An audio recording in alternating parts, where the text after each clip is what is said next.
మాట్లాడదాం బాబు గారు 1 by 1 మాట్లాడదాం. మనతోటి స్టూడియోలో జాయిన్ అయ్యారు వైఎస్ఆర్ కాంగ్రెస్ పార్టీ నుంచి చిన్నప్రెడ్డి గారు. సో వారితో మాట్లాడదాం. గుడ్ మార్నింగ్ అండి చిన్నప్రెడ్డి గారు. Sir good morning sir. Raj news ప్రేక్షకులకు అలాగే ప్యానల్ సభ్యులందరూ కూడా నమస్కారం. 2 ఏళ్ళు సైలెంట్గా స్తబ్దుగా ఉన్న నోర్లు మళ్ళీ లేస్తున్నాయి, తొడలు కొడుతున్నాయి, మీసాలు తిప్పుతున్నాయి. అది మళ్ళీ గోదావరి జిల్లాల నుంచే మొదలయ్యాయి. ఏంటి ఏమా ధైర్యం? ఎవరిని చూసుకున్న ధైర్యం? సార్ ఇది 2 ఏళ్ళు అయింది అని చెప్పేసి వైఎస్ఆర్ కాంగ్రెస్ పార్టీ ఈరోజు రోడ్డు మీదకి వస్తున్నది అనేది వాస్తవం కాదు. ఎందుకంటే మీరే ఓటమి రోజు నుంచి వైఎస్ఆర్ కాంగ్రెస్ పార్టీ తరఫున మరి నేను మాట్లాడుతూనే ఉన్నాం. ఓటమి రోజు సాయంత్రం 3ంటికి నన్ను పిలిచారు, ఆ రోజు నుంచి మాట్లాడుతూనే ఉన్నాం. ఏ రోజు మాట్లాడేది వేరు, అనేక ఆరోపణలతో ఉన్నటువంటి మీ మాజీ ఎమ్మెల్యేలు మాజీ మంత్రులు వాళ్ళు మళ్ళీ యాక్టివ్ అయి మాట్లాడేది వేరు. ఇప్పుడు మీ మీద ఎలిగేషన్స్ లేవు కదా, మీరు మాట్లాడితే ప్రభుత్వం బయట పెట్టేది అంటానికి. ఇప్పుడు వాళ్ళందరి మీద అనేక ఆరోపణలు ఉన్నాయి కాబట్టి సో వాళ్ళ గురించి మనం మాట్లాడుతున్నాం.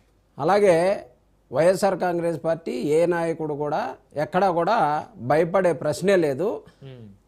ఇప్పుడు బ్రదర్ మాట్లాడుతూ ఉన్నారు, రైస్ వ్యాపారం అనేది వాళ్ళ నాన్నగారి కాడి నుంచి వాళ్ళ అన్ని రైస్ మిల్లులు అన్ని వ్యాపారాలు ఉన్నటువంటి పరిస్థితుల్లోనే వారు రైస్ వ్యాపారం చేస్తూ ఉన్నారు. రైస్ వ్యాపారం చేస్తూ ఉన్నారు కాబట్టి వాళ్ళు మాఫియా చేశారని చెప్పేసి ముద్రేసి సీజ్ ద షిప్ అన్నారు. సీజ్ ద షిప్ అని ఏమి సాధించారు? ఓ ఫోటో షూట్ అయింది, దానికి సంబంధించి పవన్ కళ్యాణ్ గారికి పబ్లిసిటీ వచ్చింది. అంతకు మించి ఏమైంది? ఇప్పుడు మళ్ళీ సెటైర్లు కాదు, మీ పార్టీ నాయకుని వదిలేసిన దానికి ఫోన్లే అని వదిలేసి చట్టం అండి అది. ఫోన్లే వదిలేయటానికి ఏమన్నా ఏనిష్టమైంది? ఏమన్నా విజయవాడ మర్డర్ కేసుని మాఫీ చేసినట్టు చేయడానికి ఎవరు ఇష్టం కాదు సార్. చట్టం తన పని తను చేసుకుపోతూ ఉంటుంది. సీజ్ ద షిప్ అన్నందువల్ల షిప్పు సీజ్ అవ్వదు, లేకపోతే ఇంకోటి లేదు. అలాగే వైఎస్ఆర్ కాంగ్రెస్ పార్టీ అధికారంలోకి వచ్చినాక భారతదేశంలో ఎక్కడా లేని విధంగా ప్రతి ఇంటి దగ్గర కూడా గడప గడపకి వెహికల్స్ పెట్టి బియ్యం పంపిణీ చేసి ఎక్కడా కూడా అవినీతికి అవకాశం లేకుండా ఉండటం కోసం డైరెక్ట్గా లబ్ధిదారుడి దగ్గరికి పంపించి అక్కడ ఏలు ముద్ర తీసుకొని పంపించినటువంటి పరిస్థితుల్లో మరి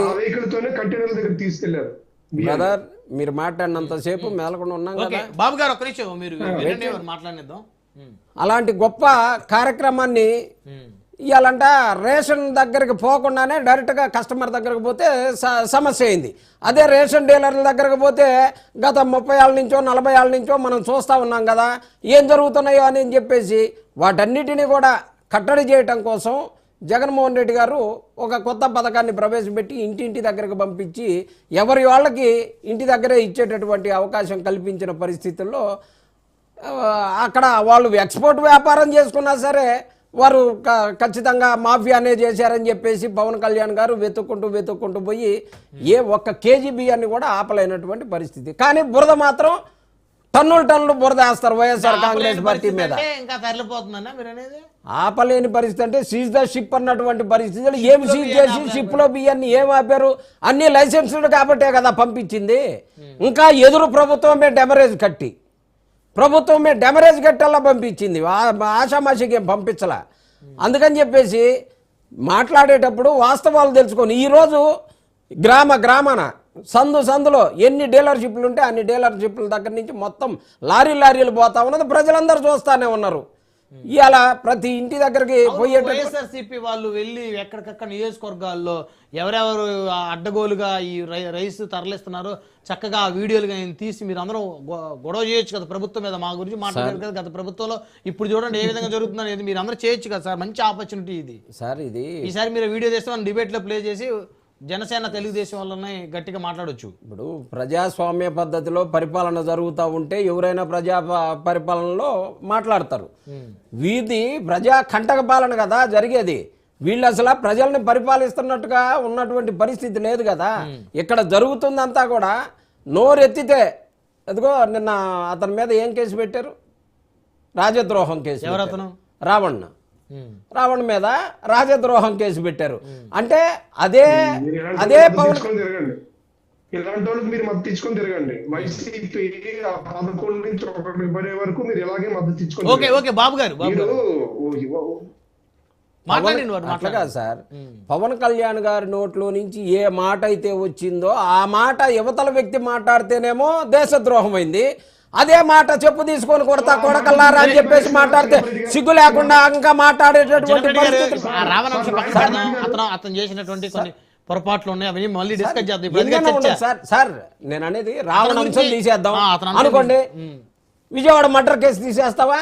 ఏ పోలీస్ స్టేషన్ మీద ఆయన బూడిద చేసినటువంటి పరిస్థితి ఉందా? ఈ ప్రభుత్వంలోనే కదా విచారణ నడుస్తుంది. ఆల్రెడీ సిఐతో పాటు కొంతమంది పోలీసులు కూడా అరెస్ట్ సార్. సిఐతో పాటు పోలీసులు కాదు సార్, అసలు బాసులు బయటికి రావాలి కదా. దాంట్లో జరిగినటువంటి ఏదో విచారణ చేసాం ఎక్కడికక్కడికి సాక్ష్యాలు లేకుండా చేసాం అనేది కాదు కావాలి. ఈ ప్రభుత్వంలో ఏదైనా సరే నోరు మూపించడం లేదంటే మట్టి కనిపించటం, నోరు మూపించటం లేకపోతే మట్టి కనిపించటం తప్పితే చేసేది ఏముందంటున్నా మీరు?